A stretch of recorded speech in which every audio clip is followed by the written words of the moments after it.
speed, it would have taken over 100 years to try only 120,000 detainees, while there were many other suspects that were identified later and those who were in exile. The conclusion was to look for an alternative, and there were those in the country who said, let's go back to a cultural process called gacaca.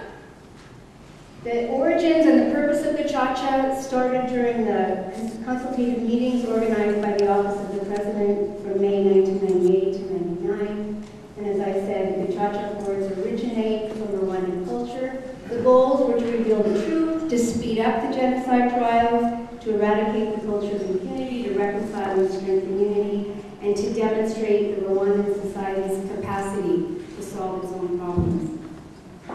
As most of you in this audience know, the criminal suspects were classified into 3 categories. Category 1 were the planners and the instigators.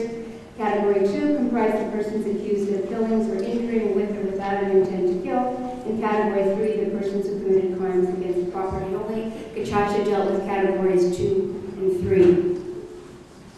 There were many challenges during the implementation of gacaca, as Tim Gallimore has just talked about, the persistence of genocide ideology, threats, harassment, and killing of some of the survivors, witnesses, and judges. The judges, as you may know, were drawn and voted on by the community to be judges of their peers.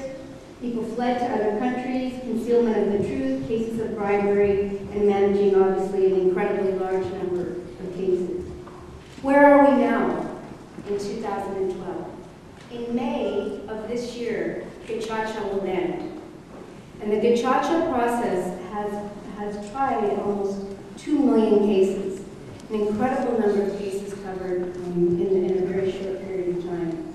The Gacaca Documentation Center that I've just come back from Rwanda and begun to review is a treasure trove of information, very important historical information for scholars. It contains written information, image and sound, samples of equipment, and one of the results is telling the truth has led to information about where dead bodies have been buried.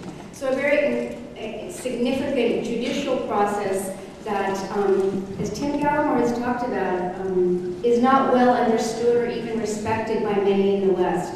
I was outside the Minister of Justice's office at the beginning of the gacaca process when a very senior person from Amnesty International walked in and said to the Minister of Justice, how could you possibly think about holding trials for people for murder without a lawyer present? And I remember very carefully what the Minister of Justice said. He said, who's going to give us those defense lawyers? We have to figure out a way to do it ourselves. So I think this is a very important process that Rwanda is just ending, the gacaca process, that has certainly examined more cases in the ICTR that Tim Gallimore has talked about. And I believe it's one of the greatest experiments in reconciliation the world has seen and worthy of much more investigation. It hasn't ended and it won't end it with gacaca. As I said, as an educator, I believe that the textbooks we use are very powerful in obviously educating the next generation. So here's a primary 6 social studies example. Write down the terms genocide and massacre. Explain what they mean. What reasons do you think one group might have for wanting to enjoy or injure or destroy another group in this area? Find out about the work of your gacaca court. So a very reasonable and reasoned way to begin to discuss within in primary schools the whole purpose and reasoning behind gacaca. So the second piece I want to look at where I believe there's an incredible progress in Rwanda is the issue of gender. And quoting President Kagame a number of years ago, today women constitute half of our population and are front that decisions that affect their lives continue to be made without their participation. I wonder how many presidents around the world make statements like that. And certainly in the United States, we're in a big debate right now about the role of women. President Kagame has taken a very powerful and important role in this area of gender equity. Go ahead. As you may or may not know, the Constitution, like Uganda's Constitution and several other countries, has mandated within it. In Rwanda, 30% of the seats are mandated for all decision-making levels. Right now, 56% of parliamentarians are women, many governors, mayors, vice mayors, and women also at the lowest level of representation, which is the cell level. Just quickly, why is gender equity important? important, it's probably the most important intervention that one can make in development. When girls and women are educated, for example, it is the single most important intervention in reducing fertility, infant and child mortality, and HIV prevalence. And some very interesting recent work is pointing to gender equity being a very significant positive variable in improving economic growth and reducing corruption. So Rwanda is on a very important path with their focus on gender equity. Again, to look at the school books, here's a 4th grade reader, Gender in Our Province. The traditional place of men and women, men were the most important people in the household, they owned the land and cattle, they were responsible for the income, and so on. Women did all the hard work, they planted and harvested food crops, did the cooking and childcare, and so on. So here's the traditional place of men and women. And the second page is position of men and women in our province today. Women run businesses and are able to borrow money. Men are no longer assumed to be the head of the household. Women are now on committees at each level of government, and so on. So once again, a very reasonable presentation of the role of gender for 4th and 5th graders in Rwanda. In addition to the progress in gender equity in education and health, access to education and healthcare is improved at all levels. You can see the primary school completion rates. The most recent data available for 2010 and 11 reached 79% for boys and 82% for girls, compared to their targets, which were much lower, 59 and 58%. And on the health side, one of the big developments, positive developments, the percentage of assisted births in accredited health facilities has increased in the last 5 years from 28% to almost 70%. Again, exceeding one's own internal targets. Some more of the progress in Rwanda, if you look at poverty reduction, in 2006, GDP was growing at about 6.5%, with a target of 8.1 and an actual last year of 8.2%. Share of the population in extreme poverty, 5 years ago, 37% of the population, reduced down to 24%. Access to safe water increasing from 64% to 74%. So in almost all areas of what we would call social development, gender, education, and health, tremendous progress. A little bit more, the infant mortality rate has dropped. I think it's the most powerful, important story emerging from Rwanda. So many of you know, right after the genocide, Vision 2020 was written. It's really a blueprint for where Rwanda wants to be by the year 2020.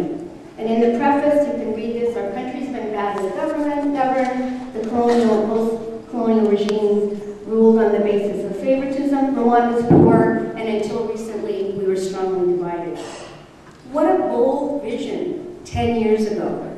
Vision 2020 expresses the aim of attaining a per capita income of a middle-income country in an equitable way, and the aspiration to become a modern, strong, and unified nation. Again, when this was written and released, people laughed. They said it's impossible. Rwanda couldn't possibly aspire to such big goals. The core of the development process is what constitutes Rwanda's principal assets. It's people and the vision of fusing science and technology and ICT to help realize this vision. How did they do it? I wish you could see this better. But it began with something called ubudeyi, or self-governance, where after the genocide and people began talking to each other, the focus was on, first of all, what are our assets? Before we talk about what we need, what are our assets? And in this social map, you can't really see it, but there's a road, there's a river, and there are cows. So throughout the country, social mapping was done at local levels to determine what do we have in our communities before we focus on what it is we need. Ubudeyi, again, was a cultural process like Gacaca, but it now refers to a participatory process of budgeting and planning at the village level, where citizens, even the poorest of the poor, allocate funds according to the village's priorities. Combining ubudeyi, which is what do we need, what are our assets, and what's most important to attain at the village level, with something called imihigo, which once again is a cultural process that used to be a traditional ritual, and now really is a performance contract at all levels of society. It's used to set and evaluate progress in education, health, governance, agriculture, and so on. Imihigo began with the district governors and now is really spreading out to all levels of elected positions. Candidates for district mayors, for example, engage their communities to to understand what the needs are, the Ubudeyi, and how they relate to Rwanda's own Vision 2020 and the Millennium Development Goals. Each imihigo is unique, but the categories are not unique. Social protection, governance, health, education, and so on. Here's an example of an imihigo signed by a mayor in 2006 when the process first began, and it was a commitment, a signed contract, a commitment of the mayor to his own citizens. Go ahead. And this is what it says in English. I, in the name of the population that I represent, pledge that I will achieve these objectives. This is what it looks like in Kinyarwanda. Go ahead. And these are the most recent district-level imihigo guidelines in education and health, for example, creating nursery schools with indicators to determine whether or not the imihigo is being reached. Go ahead. Well, it wouldn't matter at all, this imihigo, this notion of performance-based governance, if money didn't match what was going on here. 30% of the budget has been decentralized. Each imihigo is reviewed at 3, 6, and 12 months, and I've sat through in Parliament and outside the Prime Minister's office when these presentations go on. And the mayors literally get red, green, or yellow. Red, you're off track. Yellow, you better work a little harder. Green, you're on track. After 5 years, 50% of the mayors have been removed by the constituents and the president for non-performance. This truly is accountable governance, is democracy with accountability. So I believe it's an accountability mechanism, a way to engage the poor, a method for determining local problems. Resources are being pushed down to match this. It's once again a Rwandese response to solving local problems, and it may lead to a new model for a development state. So I believe after many, many years of working and researching in Rwanda, that 18 years after what happened in 1994, Rwanda is making remarkable progress in education and health and gender and economy and justice and governance and local participation in health and ICT. Of course, many challenges remain in agriculture. It's still a very fast-growing country in poverty and in income distribution.